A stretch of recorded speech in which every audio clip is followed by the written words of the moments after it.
Pessoal, nessa nossa aula 3 aqui do mini curso de LAN Switching, eu vou falar dos modos de encaminhamento que um switch pode utilizar.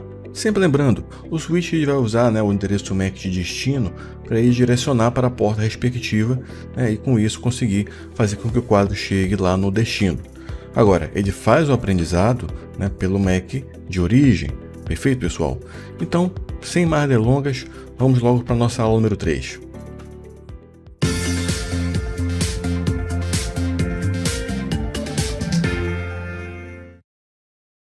Modo de encaminhamento, e como esses modos de encaminhamento vão influenciar no desempenho de uma rede. Então, dependendo do modo de encaminhamento, você pode ter uma forma diferente de encaminhar cada byte de um quadro.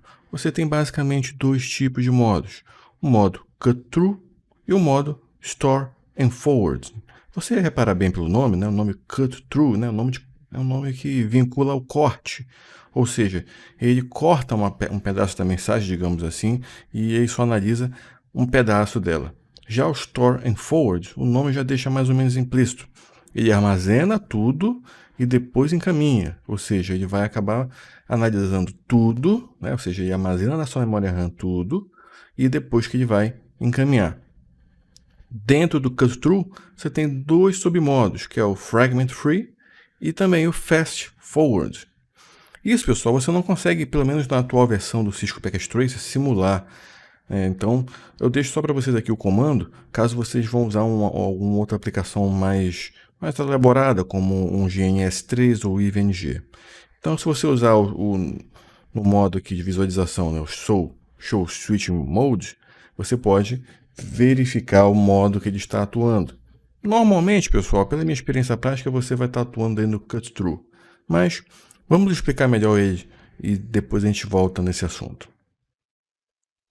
Primeiro, lembra, pessoal, eu tenho aqui o meu cabeçalho Ethernet, onde ele é formado de preâmbulo, Start Frame Delimiter, endereço MAC de destino e de origem, o tipo, os dados em si, que pode ir de 46 até 1500 bytes, e o Frame Check Sequence, para detecção de erros. Não é correção, é detecção. Agora, no modo Cut-Through, o normal é fazer o quê? O switch recebe esse quadro, só que ele só vai, na verdade, receber e analisar um pedaço dele. Por exemplo, aqui, somente a parte do endereço MAC de destino. Ele recebeu isso aqui, já verificou o endereço MAC de destino, verificou que o endereço MAC de destino está na tabela CAM dele, na tabela de encaminhamento do switch, ele já manda bala, ele já dispara a informação. Agora, esse é no Cut-Through tradicional, que é o chamado Fast Forward. Agora, se for no Fragment Free, ele vai analisar os primeiros 64 bytes do quadro antes da informação ser enviada. Por que isso? Você já deve ter ouvido falar que existe uma regra onde você precisa ter 100 metros no máximo de um cabeamento para que você tenha uma rede bem estruturada. Isso é padronizado. Por que eu tenho que ter 100 metros, pessoal? Porque se passar de 100 metros, eu não consigo detectar colisão na rede, caso seja uma rede Half Duplex. Então, esses 64 bytes aí, eles vão servir para que você consiga detectar a colisão. Se eu tiver um quadro menor do que 64 bytes, ele não consegue aí propagar nesses 100 metros. Então, você pode ter alguma colisão e a tecnologia Ethernet não vai conseguir detectar. Então, esse Fragment Free, ele vai servir para quê? Para que você identifique um quadro com 64 bytes, e beleza, se esse quadro tem 64 bytes, eu posso aí efetivamente identificá-lo dentro de uma colisão. Perfeito? Vamos voltar. Temos também aqui o Store and Forward, ou seja, ele vai verificar todo o quadro, pessoal. Esse é um método aí que, se você analisar friamente, é o mais custoso no quesito tempo, já que você precisa aí processar todo o quadro Ethernet. Perfeito? Então, recapitulando, o Cut-Through, o Fast Forward, ele vai verificar somente os primeiros bytes, aqui os primeiros 6 bytes do endereço MAC de destino. Já o Fragment Free, ele vai verificar os primeiros 64 bytes. E já o Store and Forward, ele vai verificar todo o quadro, seus 1500 bytes normalmente. Perfeito? Vamos agora detalhar um pouco melhor cada um desses modos. O modo Story Forward, como já mencionei para vocês, o quadro ele vai precisar ser recebido completamente.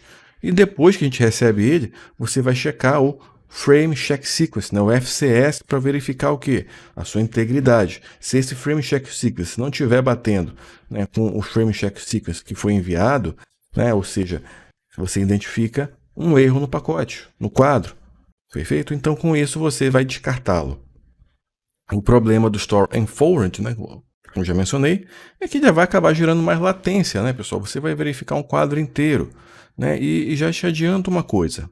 Normalmente, nas redes locais, você não vai usar esse método. Por quê? Porque subentende-se que a rede local, uma rede LAN, construída por uma média, uma grande empresa, ela é uma rede confiável. Por quê? Porque você vai ter bons equipamentos, você vai ter um cabeamento bem estruturado, você vai ter aí uma estrutura que a chance de erro, a chance de colisão é muito pequena. Então, você usar o Store and Forward, você vai acabar aí sobrecarregando os equipamentos desnecessariamente. Então, não é um modo, pessoal, que na prática as pessoas utilizam com frequência. Continuando aqui, por padrão, né, a gente vai acabar aí descartando quadros que têm menos de 64 bytes, né, ou seja, aqueles que você não vai conseguir detectar colisão, caso você esteja numa rede Half Duplex, e também aqueles maiores de 1518 bytes, que você também impede, né, um pacote muito grande, que eles acabem sendo fragmentados dentro de um roteador, por exemplo. Então, de maneira mais visual, pessoal, você tem aqui, né, um quadro, né, vejam aqui, o computador número 1, ele gera um Frame Check Sequence e ele depois vai encaminhar este quadro para o switch. O switch vai identificar esse Frame Check Sequence e todos os outros quadros, né, todas as outras informações dentro, né, do respectivo quadro, né, o cabeçalho, os dados, o Frame Check Sequence. Se o Frame Check Sequence, né, bater, né, der match, ou seja, esse pacote está bem feito, né, não existe problemas nele. Maravilha, recapitulando, Store and Forward, verifica o quadro inteiro, inclusive o FCS, né? O FCS é o último quadro, normalmente. Se não tiver erro, ele vai encaminhar o quadro. Se tiver erro, ele vai descartar. Maravilha. Já o Cut Through, né? Primeiro, né, você tem aquele modo que eu mencionei, que é o Fragment Free, onde ele vai verificar os primeiros 64 bytes, né? E com isso você tem a possibilidade de identificar colisões.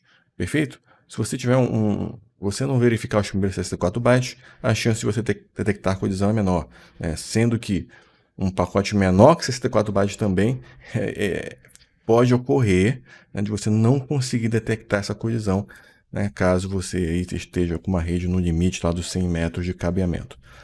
Já no Fast Forward, você só verifica o endereço MAC de destino. Esses são dois métodos, pessoal, que você costuma utilizar mais em redes locais, especialmente o segundo, né? Ele é um método mais rápido, como o nome já diz. Então, de maneira mais visual, novamente, você pode ter aqui a seguinte situação, onde eu tenho apenas a checagem do endereço MAC de destino e eu não checo mais nada. Eu confio que a minha rede tem uma boa disponibilidade, uma boa qualidade, consequentemente. Eu não preciso ficar checando aí toda hora o Frame Check Sequence. Eu não vou perder meu tempo com isso, não vou usar processamento e RAM do meu switch para isso. Maravilha, pessoal? Então, esse é o método que você utiliza com mais frequência em grandes corporações. Então, essa é a nossa aula de hoje. Espero que tenha sido útil para você. Um grande abraço e te vejo na próxima.